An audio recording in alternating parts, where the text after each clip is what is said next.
Hello students, कल की class में हम इनर्शिया का टॉपिक चल रहा था हमारा, जो अभी कुछ हद तक कंप्लीट नहीं हुआ है। अब इनर्शिया को और बेहतर समझने के लिए हम आज कुछ और एग्जांपल्स का यूज करेंगे। अब हम कल इनर्शिया कर रहे थे। इनर्शिया का हमारा क्या मतलब था? इनर्शिया को अगर हम लिटरल मीनिंग में बोले तो when a body resist change. तो देखिए, जो फिजिक्स होता है वो हमारा साइंस है और उसे हम डेली लाइफ में कैसे अप्लाई करते हैं। आपने बहुत सारे लोगों से सुना होगा कि जैसे ही आप गाड़ी चला रहे हैं, साइकिल चला रहे हैं या बस है, कि चलती हुई बस में आप अंदर बैठे, सीट को पकड़ कर बैठे। ऐसा क्यों होता है?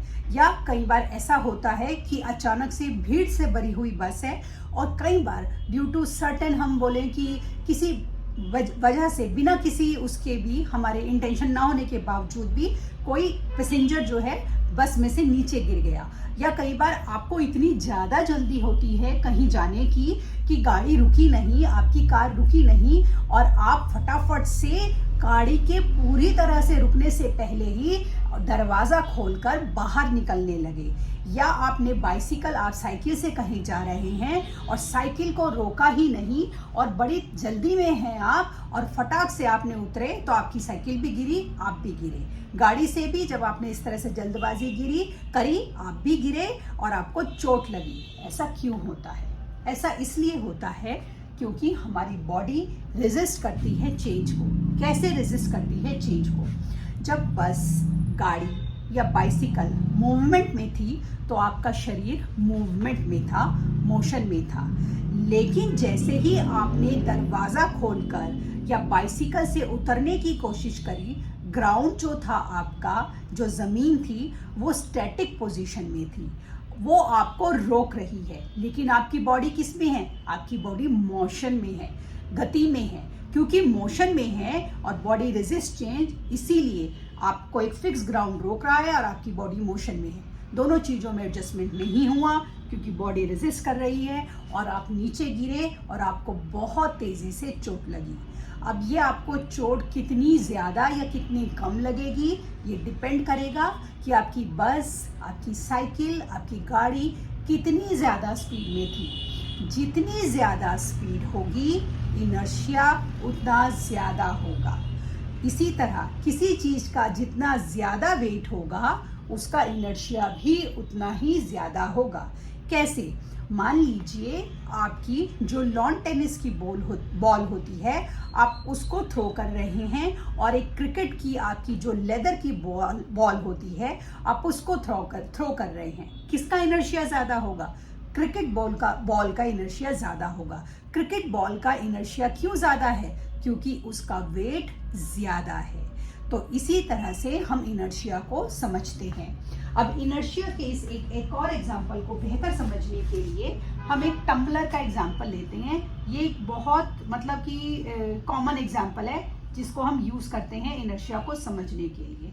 हमने एक ग्लास लिया, उसके ऊपर हमने एक कार्डबोर्ड रखा, ठीक, और हमने उस कार्डबोर्ड के ऊपर इस तरह से 1 या 2 रुपए का कोई कॉइन रख दिया, ठीक है। अब हमने क्या करा? अपने हाथ से इस ग्लास को क्या करा? पुश किया। सॉरी, ग्लास को नहीं, कार्ड को पुश किया, ठीक है। हमने अपने हाथ से इस कार्ड को पुश करा। जब हमने अपने हाथ से इस कार्ड को पुश करा तो हमने देखा कि जो हमारा कार्ड था वो तो आगे चला गया, लेकिन जो हमारा कॉइन था वो गिलास के अंदर आ गया। अब आप मुझे बताइए कि ऐसा क्यों हुआ कि कार्ड तो आपका आगे चला गया, यहाँ आ गया, ठीक है, लेकिन आपका कॉइन ग्लास के अंदर गिरा। ऐसा क्यों हुआ? ऐसा हुआ इनर्शिया के कारण। देखिए, समझिए कैसे हुआ। कार्डबोर्ड और कॉइन दोनों स्टैटिक पोजीशन में थे, मूवमेंट में नहीं थे। जब हमने कार्ड को उस तरह से उंगली से इस तरह से किक किया, हल्का सा थोड़ा सा पुश किया, तो कार्ड मोशन में आ गया और नीचे गिर गया। लेकिन जो ये कॉइन था, ये मोशन में नहीं रहा, ये स्टैटिक पोजीशन में था। क्योंकि ये स्टैटिक पोजीशन में था तो इसकी बॉडी रेजिस्ट चेंज, ये स्टैटिक में ही रहा। कार्ड मोशन में आ गया लेकिन कॉइन स्टैटिक में ही रहा और स्टैटिक में ही रहा, इसीलिए ये ग्लास के अंदर चला गया due to which property, due to the property of inertia. Inertia की प्रॉपर्टी को मैंने आपको इतना ज़्यादा डिटेलिंग में इसलिए समझाया है कि ये जो शब्द है आपको इसका मतलब बिल्कुल आसानी से और बिल्कुल लिटरल तौर पर फिजिक्स में पता होना चाहिए, तभी आप अपनी प्रैक्टिकल लाइफ में, एप्लीकेशंस में और आगे न्यूमेरिकल्स में इस टर्म को सही तरीके से यूज़ कर पाएंगे। अब हमारा इनर्शिया के बाद एक टर्म आती है जिसे हम बोलते हैं मोमेंटम। मोमेंटम क्या होता है? मोमेंटम हमारा क्या होता है? एक मिनट।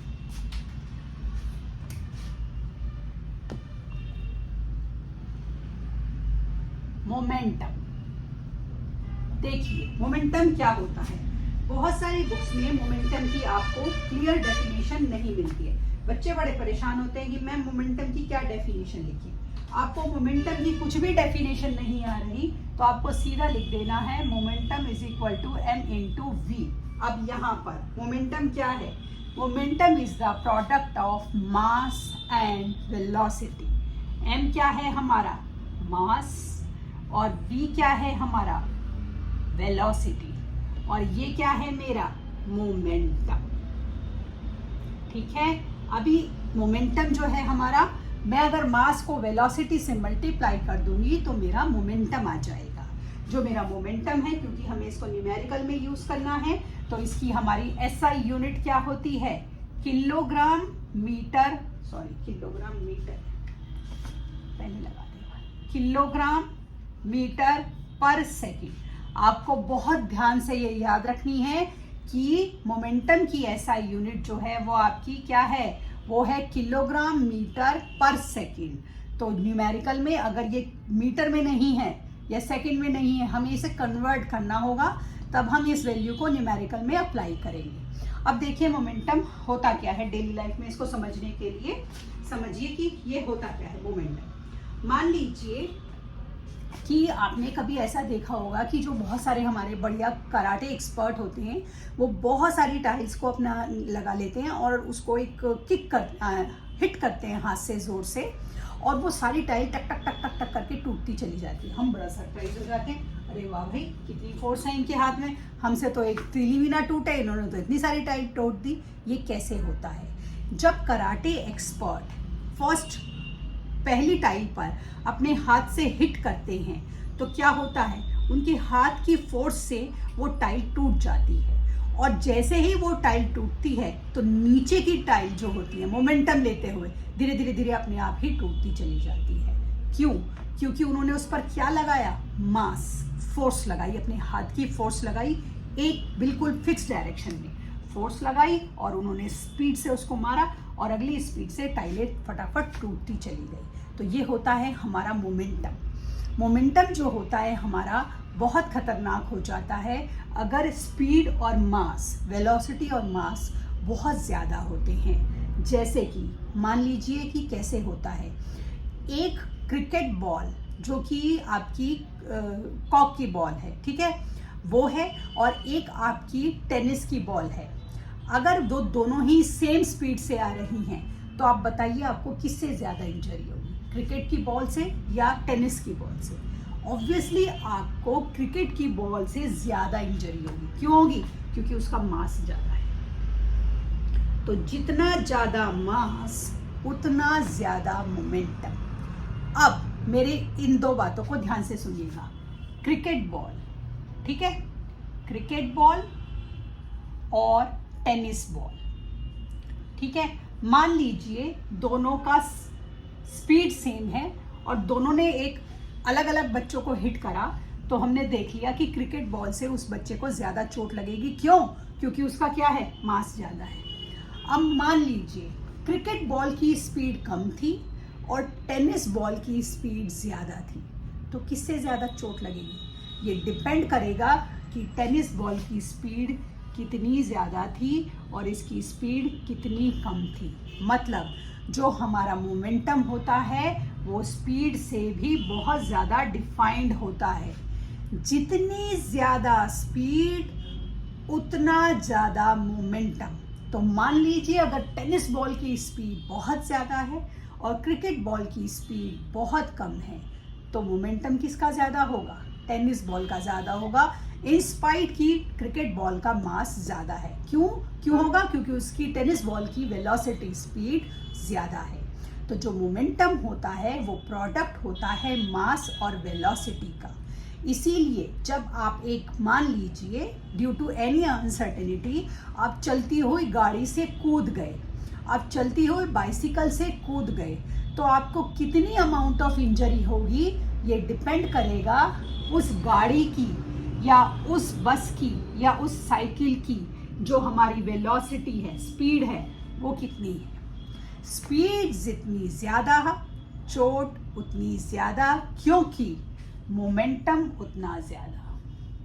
तो जितना ज़्यादा मोमेंटम उतनी ज़्यादा इंजरी। इसीलिए जो हमारे क्रिकेट प्लेयर्स होते हैं वो हमारे पूरी प्रोटेक्शन के साथ हेड गियर लगाकर और पैडिंग करके वो क्रिकेट खेलते हैं, क्योंकि जो बॉल है उसका मास कितना है, मास तो है ही है ज़्यादा, और जितनी तेज़ी से वो बॉल उनके पास आती है, हिट करना होता है, अगर वो बॉल उनसे मिस हो जाए तो वो उनको कितनी ज़्यादा इंजरी कर सकती है, क्योंकि उसका मोमेंटम कितना ज़्यादा हो गया। तो इस तरीके से हमने फिजिक्स में दो टर्म्स को समझा है, इनर्शिया और मोमेंटम। अगली क्लास में अब हम इनके न्यूमेरिकल करेंगे। तब तक के लिए शुभ रात्रि।